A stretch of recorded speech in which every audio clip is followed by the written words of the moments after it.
નમસ્તે મિત્રો. દુનિયાના તમામ ધર્મશાસ્ત્રોમાં અને આપણી ભારતીય હિન્દુ સંસ્કૃતિમાં વ્રતો અને ઉપવાસનો અનેરો મહિમા બતાવવામાં આવ્યો છે. આપણા હિન્દુ ધર્મમાં ઉપવાસનો મહિમા છે, તેવી રીતે જૈન ધર્મમાં પણ અઠ્ઠાઈ કરવાની વાત છે, માંસ ક્ષમણ કરવાની વાત છે. મુસ્લિમ ધર્મમાં રોજા રાખવાની વાત છે. એ બધામાં નકોરડા ઉપવાસ કરવાનો મહિમા છે. આપણા મહાભારતના અનુશાસન પર્વમાં 106 અધ્યાયના 65મા શ્લોકમાં પણ કહેવામાં આવ્યું છે કે તપો ન અનશનાત પરમ, એટલે કે અનશન ઉપવાસ કરવા જેવું એનાથી વધારે મોટું બીજું કોઈ તપ જ નથી. ઉપવાસ કરવાને તો એક પ્રકારનું તપ કહેવામાં આવ્યું છે. મહાત્મા ગાંધીજી કહેતા હતા કે ઉપવાસ એ તો આત્મા, મન અને શરીરના શુદ્ધિકરણની પ્રક્રિયા છે.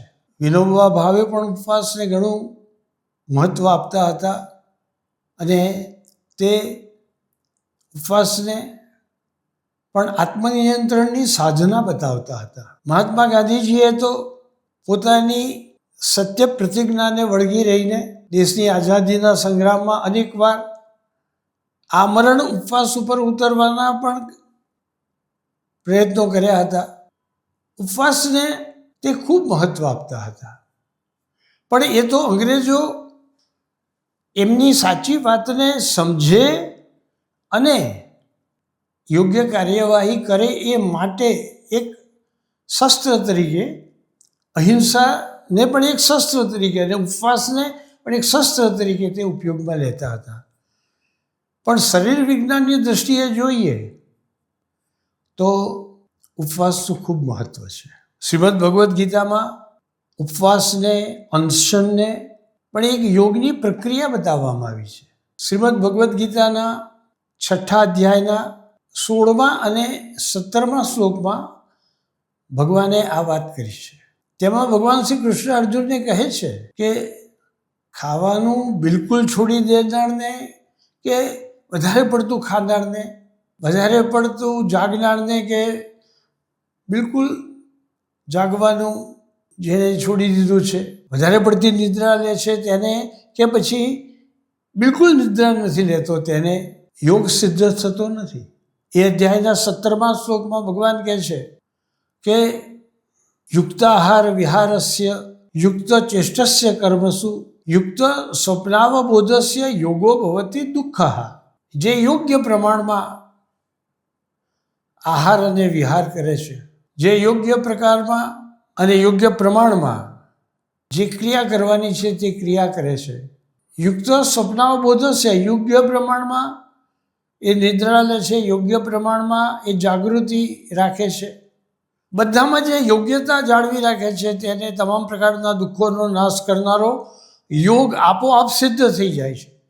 એટલે આહારમાં નિયંત્રણ પ્રાપ્ત કરવું, વધારે પડતું ન ખાવું, બિલકુલ ખાવાનું છોડી દેવું એવું પણ ન કરવું, એમાં સંતુલન જાળવી રાખવું. આ બધી ક્રિયાઓમાં ખાસ કરીને ભોજન અને ઉપવાસની વાત આજે આપણે કરી રહ્યા છીએ, તો એમાં સંતુલન જાળવી રાખવું એ એક પ્રકારનો યોગ જ છે. અને શરીર વિજ્ઞાનની દૃષ્ટિએ તો એક બહુ જ લાભકારક પ્રક્રિયા છે.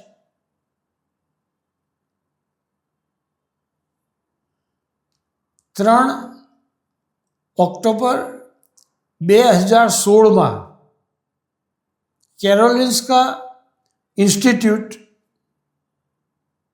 દ્વારા જાપાનના બાયોલોજિસ્ટ યોશિનોરી ઓશુમુ એમને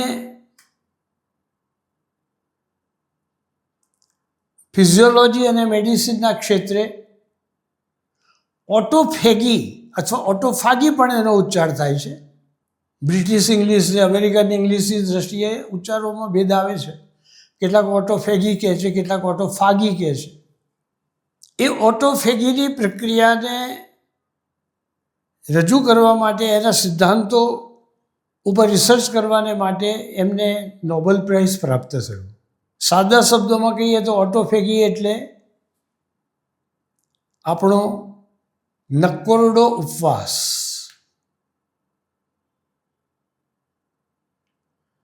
ગ્રીક ભાષાના ઓટોફેગસ શબ્દ ઉપરથી આ શબ્દ બન્યો છે અને એનો અર્થ થાય છે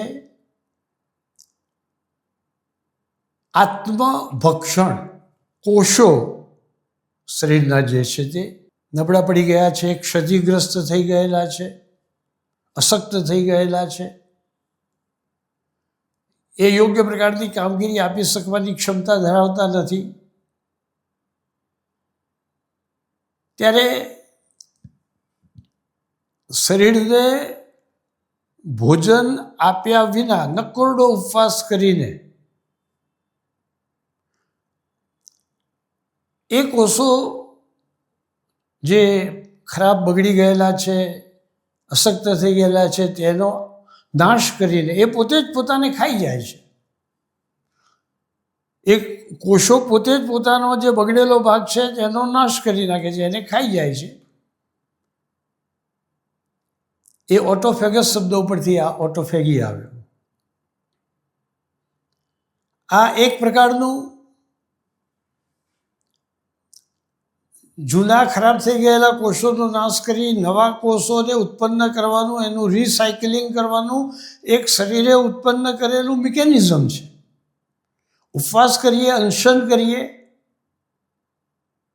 ત્યારે આ શરીર પોતે જ રિસાયકલિંગની પ્રક્રિયા ચાલુ કરે છે.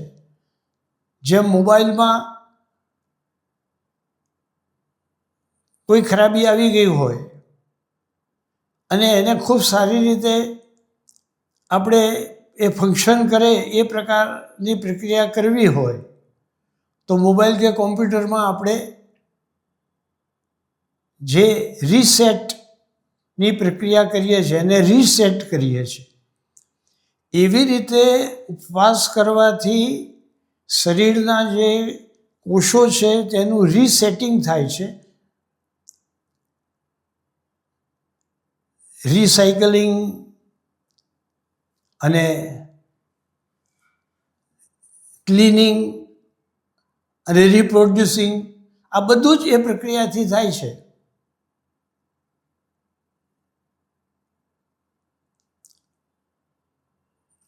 બાયોલોજી તો એવું કહે છે કે આ પ્રક્રિયા શરીર પોતે પણ કેટલીક વાર કરતું હોય છે. એમાં એ કોષોનો સમૂળગો નાશ થઈ જાય છે. એટલા માટે ડૉક્ટર યોશિનરી કહે છે કે સમૂળગો નાશ થઈ જાય એના કરતાં એનો જે ખરાબ ભાગ છે એટલો નાશ થઈ જાય અને એ ફરીથી પાછા રિસાયકલ થાય, ફરીથી પાછા પુનર્જીવિત થાય. એનો કેટલોક ભાગ ખરાબ છે એ તો નીકળી જ જાય, પણ બીજો જે ભાગ બાકી રહ્યો હોય તે બધો પાછો પુનર્જીવિત થાય, પુનઃ સક્રિય થાય. એ બધી પ્રક્રિયા આ ઓટોફેગીમાં થતી હોય છે. એમાં થોડાક લાંબા 1 દિવસ, 2 દિવસ, અઠવાડિયું, 15 દિવસ, મહિનો એવા થોડા લાંબા સમયગાળા માટે શરીરને ભોજન પૂરું ન પાડવાની પ્રક્રિયા, જેને આપણે ઉપવાસ કહીએ પણ નકોરડો ઉપવાસ કહીએ, કશું જ ન ખાવું,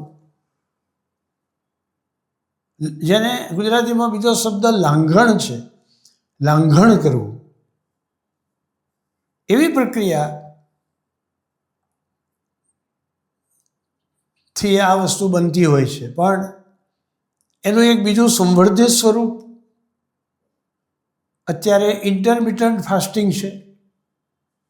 આ ઇન્ટરમિટન્ટ ફાસ્ટિંગમાં અમુક કલાકો સુધી ભૂખ્યા રહેવાનું શરીરને કોઈ પણ પ્રકારનું ભોજન ફલાહાર કે કંઈ પણ આપવાનું નહીં, એક દાણો પણ અનાજનો કે ફળફળાદીનો કે કોઈ ખાદ્ય વસ્તુનો આપવાનો નહીં, નકોરડા ઉપવાસા જેવું જ. પણ એ અમુક કલાકો સુધી, જે કલાકો નક્કી કર્યા હોય એટલા સમય સુધી, અને પછી માનો કે કોઈએ 10 વાગે આ પ્રકારનો ઉપવાસ કરવાનો ચાલુ કર્યો હોય સવારે, અને રાતના 8 વાગ્યા સુધી એ રાખવો, એવા પ્રકારનું ટાઈમિંગ સેટ કર્યું હોય તો રાતના 8 વાગ્યા પછી એ ભોજન લઈ શકે. પણ ત્યાં સુધી એણે કશું જ ભોજન ન લેવું. એ પ્રકારનું જે પ્રોગ્રામિંગ છે એને ઇન્ટરમિટન્ટ ફાસ્ટિંગ કહેવાય છે. એનાથી પણ ઓટોફેગી જેવા લાભ થાય છે. શરીર વિજ્ઞાનીઓ કહે છે કે આ પ્રકારથી શરીરને અનેક પ્રકારના લાભ થાય છે. ઘણા બધા રોગોમાં ફાયદો થાય છે.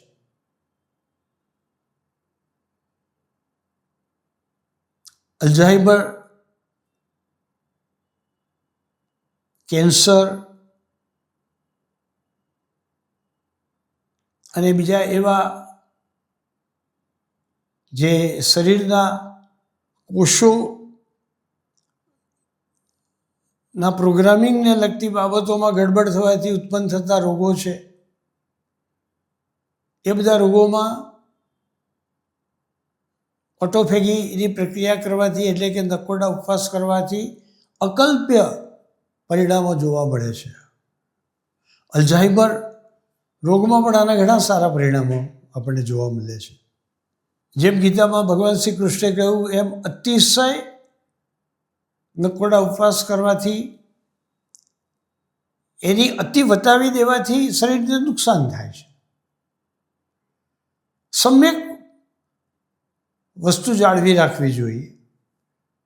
અતિશય ખાવું એ જેટલું નુકસાનકારક છે, એ રીતે અતિશય ખાધા વિના રહેવું, અનશન કરવું એ પણ વધારે પ્રમાણમાં ખાવા જેવું જ નુકસાન કરી શકે છે. એટલા માટે આ પ્રક્રિયાને સપોર્ટ કરનારા જે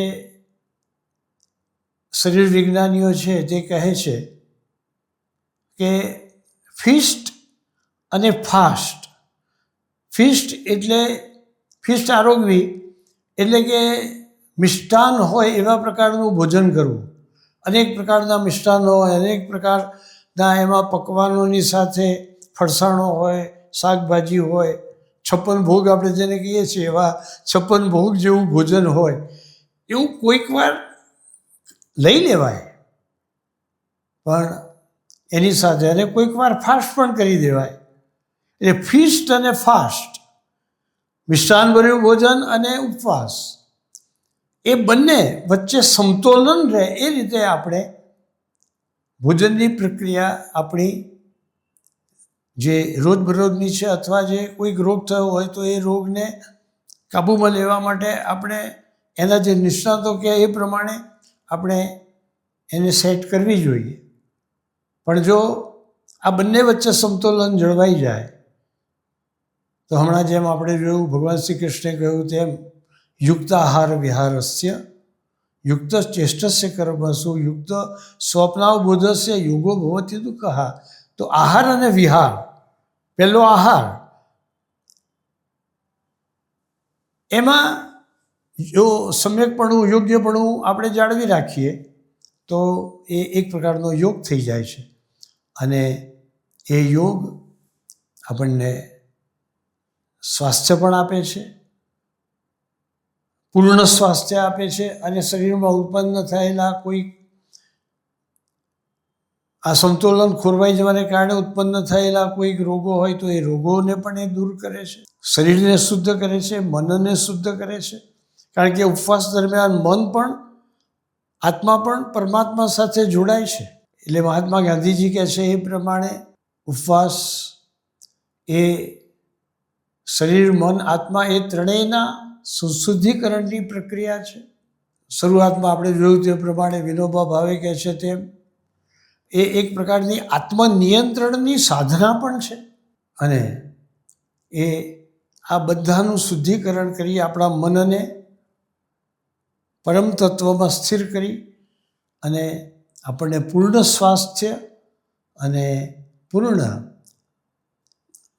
સમાધિમાં અનુભવ થાય તેવા પ્રકારના આનંદની પણ અનુભૂતિ કરાવી શકે છે. પણ આવા બધા પ્રકારના યોગ સિદ્ધ કરવા માટે આહાર બહુ મહત્ત્વની ભૂમિકા ભજવે છે. જૈસા અન્ન જલ ખાઈએ ऐसा ही मन હોય, જૈસા પાણી પીજીએ વૈસી બાની સોઈ. કબીરજી કહે છે કે જેવું તમે આહાર કરો એવું તમારું મન બને. જૈસા અન્ન જલ ખાઈએ, જેવું અન્ન આરોગો એવું ઓડકાર, જેવું અન્ન આરોગો એવા પ્રકારનું તમારું સ્વાસ્થ્યને બગાડવા માટે કે જાળવી રાખવા માટે સૌથી મોટી ભૂમિકા તો આહારની છે, વિહારની છે, વર્તનની છે. એટલે આહાર વિહાર બંને જો યોગ્ય હોય તો સ્વાસ્થ્ય ખૂબ સારું બની રહે છે.